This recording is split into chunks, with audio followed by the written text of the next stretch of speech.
La Centrafrique lance un grand projet de reboisement sur toute l'étendue de son territoire et ce à travers le développement de pépinières. Objectif, les mettre gratuitement à la disposition de la population afin de lutter contre la déforestation, un phénomène qui a un impact sur le changement climatique. Reportage de Samuel Tirinzam, Récine Darikanin Lopi. Une végétation bien irriguée pour sauver les espaces verts centrafricains. Dans cette pépinière, à 35 km de Bangui, des milliers de plants d'arbres grandissent sous l'œil attentif des jardiniers. Ils doivent atteindre leur croissance optimale avant d'être déterrés. Vous voyez, ces pépinières-là, il faut de temps en temps les entretenir, essayer d'enlever les mauvaises herbes pour leur permettre de bien se développer. Coupes illégales, vente de charbon, le commerce autour du bois amplifie le phénomène de désertification.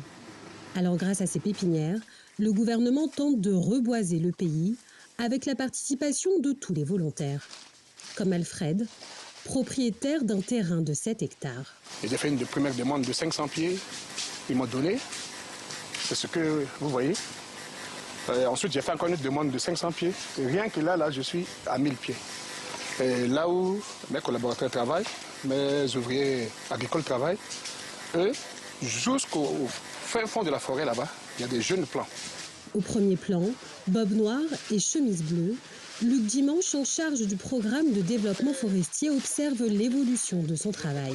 Mais voir que j'ai planté des choses qui ont poussé, je suis un homme fier aujourd'hui. Il y a un adage qui dit qui plante un arbre n'a pas vécu inutilement. Nous faisons la lutte contre le changement climatique. Qui dit lutte contre le changement climatique dit reboisement, dit reboisement. Raison pour laquelle nous nous évertuons à le faire. L'objectif cette année est de reboiser 12 000 hectares sur l'étendue du territoire national. Et nous sommes en direct avec un ponte de l'agroforesterie en Afrique. Cher Mbo, bonsoir. Vous êtes directeur du campus Future Africa, qui est un pôle de découverte scientifique et d'innovation africaine au sein de l'université de Pretoria en Afrique du Sud. Professeur Mbo, on a vu ici l'exemple de la Centrafrique en matière de reboisement pour lutter contre le dérèglement climatique. Est-ce que vous pouvez nous rappeler l'urgence actuelle sur le continent dans ce domaine ?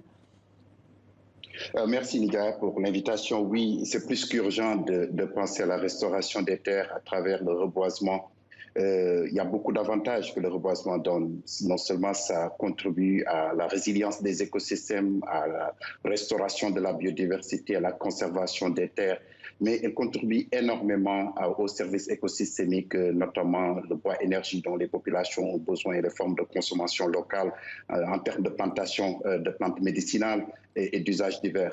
En même temps, les plantations vont beaucoup servir au recyclage de l'eau. Et tous ces effets combinés répondent à différentes facettes du changement climatique, notamment l'atténuation et l'adaptation au changement climatique.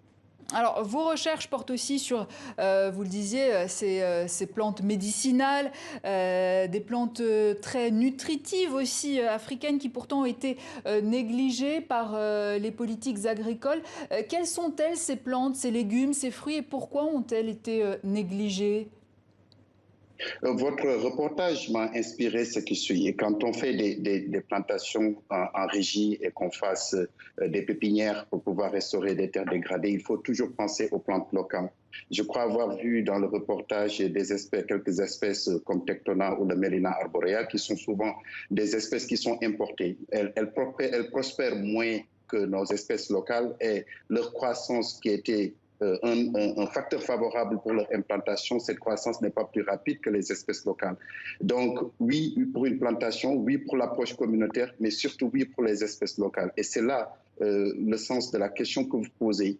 La promotion des espèces locales va non seulement donner le bénéfice de l'adaptabilité de nos espèces au niveau de nos écosystèmes, mais les produits qui sortent de ces espèces locales sont des produits qui ont une utilité pour la nutrition, qui ont une utilité pour la médecine traditionnelle, qui ont beaucoup d'utilité en termes de conservation de la biodiversité. Mais quand on parle de plantes négligées, c'est qu'on réduit la sécurité alimentaire de l'Afrique à quelques espèces rapportées par les institutions internationales. C'est le riz, c'est le mil, c'est le maïs.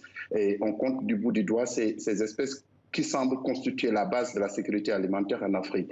Mais en y regardant de plus près, l'Afrique a plus de 100 espèces qui peuvent contribuer soit en termes de rendement fruitier ou de céréales. Vous avez évoqué le fagnon et le baobab dans vos titres. Ces espèces ont une valeur nutritive énorme et je pense que c'est le moment de les promouvoir et de faire en sorte qu'on ait des politiques spéciales pour ces plantes africaines qui malheureusement ne font pas l'objet d'attention particulière. Alors, ce que vous prenez, c'est aussi le retour à des pratiques traditionnelles africaines en matière d'agriculture, agroécologie, agroforesterie. Est-ce que vous pouvez nous expliquer en quoi concrètement ?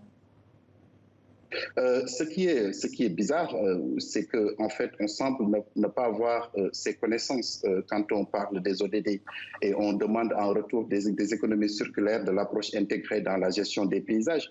Mais le cultivateur en Afrique est un cultivateur qui traduit un peu sa pratique dans la dimension multifonctionnelle de l'espace. Je m'explique. L'espace 1 hectare qui est à la disposition d'un cultivateur, c'est cet espace qui lui sert de source de bois, qui lui sert de terre agricole, qui lui sert de terre pastorale, qui lui sert de sources de plantes médicinales, etc. Et c'est avec la colonisation, effectivement, qu'on a banni cette pratique multifonctionnelle, cette diversification des usages au niveau de l'espace pour faire de la monoculture. Donc, une culture exclusive, unique sur un espace, ça peut être l'arachide, le cacao, pour accélérer le rendement et répondre aux besoins de la métropole. Mais de façon traditionnelle et dans le background de cette approche industrie intensive de l'agriculture, l'approche multifonctionnelle, elle est importante. Donc l'agroécologie qui vient d'être redécouverte est une pratique ancestrale en Afrique. Nos parents ont pu toujours développer des pratiques intégrées, et donc une approche multifonctionnelle de l'usage de l'espace qui me semble être la meilleure solution pour répondre au changement climatique et aux exigences des services écosystémiques. Et comment faites-vous alors pour les remettre au goût du jour sur le terrain ? Oui, ça demande à ce qu'on donne la preuve de leur utilité en termes de nutrition, en termes de valeur industrielle, en termes de valeur commerciale. Vous voyez déjà en Europe, dans les rayons des supermarchés, certains produits comme le fognon et surtout le baobab qui est en train vraiment de faire sa percée dans le marché nord-américain parce que bon, les gens ont découvert un peu le contenu nutritionnel. Je vous donne un exemple. Le baobab a plus de 3 fois plus de vitamine C que l'orange.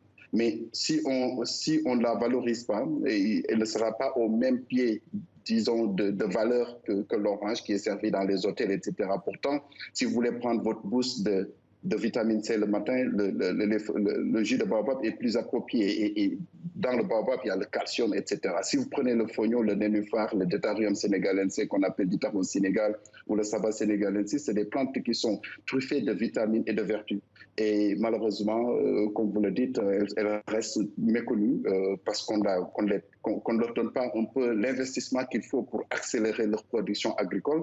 Et notre projet qui a été supporté par le National Research Foundation, la Fondation pour la recherche au niveau de l'Afrique du Sud, vise certainement à faire des analyses approfondies sur ces espèces pour donner plus d'évidence sur leur utilité. Voilà. Alors, cher Mbo, il nous reste 1 minute. Je rappelle alors que vous êtes d'origine sénégalaise, mais vous travaillez en Afrique du Sud. On a vu dans le sujet l'exemple de la Centrafrique qui investissait dans le reboisement. Est-ce que vous diriez que l'État sénégalais vous a soutenu dans votre travail de recherche ?